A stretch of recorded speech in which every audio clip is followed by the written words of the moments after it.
Bon les amis, bonjour à tous. Aujourd'hui nous sommes le 27 avril 2023, il est 8h45. Et il faut le dire, hier le Bitcoin ne nous a pas épargné. On a eu une cassure de trendline, pump de 10% suite à cette cassure de trendline par le haut. Explosion, on va chercher les 30 000 $. On se fait rejeter sur les 30 000 $, on consolide dans un range 15 minutes, on casse le range par le bas, on retrace toute la hausse pour retomber au point de départ sur le support du bas de triangle.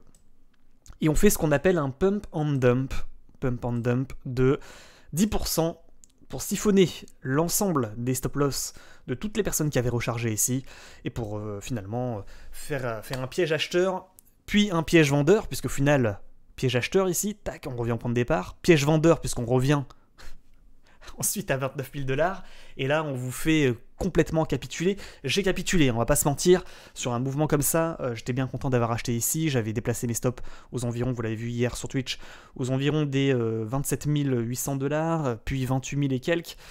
Il m'a siphonné mes stop loss, alors petit profit, pas de perte, néanmoins belle carotte, puisque au final je me retrouve avec un Bitcoin à 29 000 $ en ayant 0 sur la bougie. Et ouais, et il est venu me chercher mes stops, et on revient finalement sur le haut de range, en ayant finalement mis une carotte au particulier avec un mouvement sur la journée de 10%, 10,7% de siphonnage de stop. Il faut dire ce qui est, c'est ça qui s'est passé. On s'est pris un siphonnage de stop dans les deux sens pour revenir aux environs des 29 000 $. Donc, point d'étape aujourd'hui, il est 8h48. N'oubliez pas bien entendu de liker, de vous abonner et de commenter, ça fait extrêmement plaisir. On va faire un point sur les graphiques tout simplement. Moi je dis la chose suivante, tout simplement. Rebond en bas de range, pas de cassure de bas de range, pas de cassure des 27 000 $, pas d'écroulement, pas de reprise de baisse pour aller chercher les 25 000, et rebond finalement confirmé sur ce niveau. Voilà, tout simplement. Deuxième point, on avait parlé d'un haut de range aux environs des 29 000 $. Ben, vous voyez ce matin où est-ce qu'on se trouve, on est aux 29 000 $. Pas de cassure par conséquent des 29 000. Et de ce support résistance ascendant qu'il faut casser. On a méché, on a tenté à plusieurs reprises, néanmoins on ne l'a pas fait. Donc il y avait, je vous rappelle, plusieurs scénarios. Premier scénario, c'est une prise d'élan pour mieux casser le support et s'effondrer. Et aller chercher les 25. Pour le moment, ce scénario est écarté. Tant qu'on ne retombe pas à 27 000, ce scénario est écarté. Deuxième scénario, c'était une entrée en tendance latérale entre 27 et 29. Pour le moment, ce scénario est toujours valide. C'est possible qu'effectivement on se fasse rejeter aujourd'hui pour retomber sur les 27 et latéraliser comme ça dans une sorte de range, à plus ou moins 2000 $. De plus ou moins, de mémoire, 6,5%. 7%.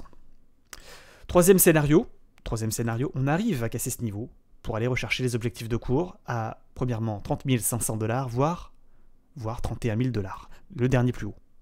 Et voir dans les meilleurs des scénarios la résistance ascendante. Pour le moment, ce scénario n'est pas non plus invalidé. Il n'est pas non plus invalidé. Tac, ça je vais le supprimer. 30 500, effectivement, c'est les clôtures. Après, autre scénario, ça serait une cassure de ce niveau pour mieux, encore une fois, réintégrer. Ça, c'est également une possibilité. C'est ce qu'il nous a fait d'ailleurs hier. Si on zoome un petit peu en 4 heures, qu'est-ce qui s'est passé concrètement? Tac, on va enlever les volumes profile. C'est exécrable. On est sur des mouvements de cours extrêmement difficiles à négocier en réalité. Cassure, on réintègre, on va chercher la liquidité, on repart, on revient ici, et là c'est pas impossible qu'il nous refasse le mouvement inverse, comme ça. Et là, c'est pour ça que je rentre plus. On est à 29, j'ai pas envie de rentrer maintenant. Le point d'entrée il se fait à 27 et il se fait à 27. J'ai pas rechargé à 27, maintenant, s'il part sans moi à 30 500, 31 000, voire 32 000, tant pis pour moi, tout simplement. Maintenant, effectivement, c'est pour ça que je garde toujours des cryptos sur Ledger, parce que tout simplement, il y a des mouvements de cours comme ça en intraday qui sont extrêmement difficiles à négocier. Il aurait fallu mettre les stop-loss, bon, c'est facile à dire après coup, il aurait fallu mettre les stop-loss sous les 27 000 et puis c'est tout. Maintenant, bon, on peut recharger, on peut tenter. On peut tenter une recharge avec stop-loss sous le dernier plus bas à 28 300, avec un risque de perte potentielle d'environ 3%. Dites-moi tout simplement ce que vous faites en commentaire. Moi, pour le moment, je le laisse effectivement vaguer, reprendre une petite hausse sans moi. Concernant le dollar, il est toujours dans son canal descendant. Pas de reprise de hausse. Et tant qu'il ne reprend pas la hausse, le Bitcoin continue sa hausse. On le répète, hein, tant qu'il est en tendance baissière, le Bitcoin vague à ses occupations et poursuit sa hausse. Hein. Et en tous les cas, ne reprend pas sa baisse. Donc pour le moment, pas de cassure des 102,2 sur le dollar, pas de réintégration des 10,8 qui vous pourrait correspondre, je le rappelle, à une reprise de baisse plus conséquente. Pour le moment, on est toujours dans une sorte de canal légèrement descendant. Sur le Nasdaq qui montre un beau rebond, c'est pareil, hein, il a feinté la cassure du support, il a réintégré, donc pour le moment il a mis une carotte. On va pas parler chinois, il reste en range entre 12 800 points et 13 200 points. Donc pour le moment, Nasdaq, il n'a pas repris la baisse non plus. Petit support résistance ici. Cassure pullback. S'il réintègre ses boules pour aller chercher les 13 200 points, et s'il ne réintègre pas, c'est une cassure pullback, on reprend l'élan, on vient chercher le support, on essaie de le recasser. Hein, donc attention également à cette possibilité. Donc pour le moment sur Nasdaq, pas d'inquiétude tant qu'on reste au-dessus des 12 830 points. Au niveau de l'agenda économique, on est le 27, on est jeudi 27, 14h30, les inscriptions hebdomadaires qui vont tomber aujourd'hui, qui pourraient faire changer la donne, hein, à 14h30, je le répète encore une fois. Au niveau de l'or, pas de réintégration du niveau des 1966 points. Pour le moment, il n'a pas repris la baisse, il est toujours globalement en tendance latérale. Il montre quand même un beau rebond. Il montre également à plus court terme, en vue 4 heures, une trendline descendante. Et pour le moment, il tente la cassure, hein, pour essayer peut-être de partir, d'aller rechercher le niveau des 2020 points, voire le haut de canal ascendant, aux environs des 2060 points. Donc plutôt boule aujourd'hui l'or. Hein. Mais bon, attendons peut-être ce petit indice qui risque de tomber aujourd'hui. Sur Ethereum et tout le reste du marché, on va faire un point bien entendu rapide.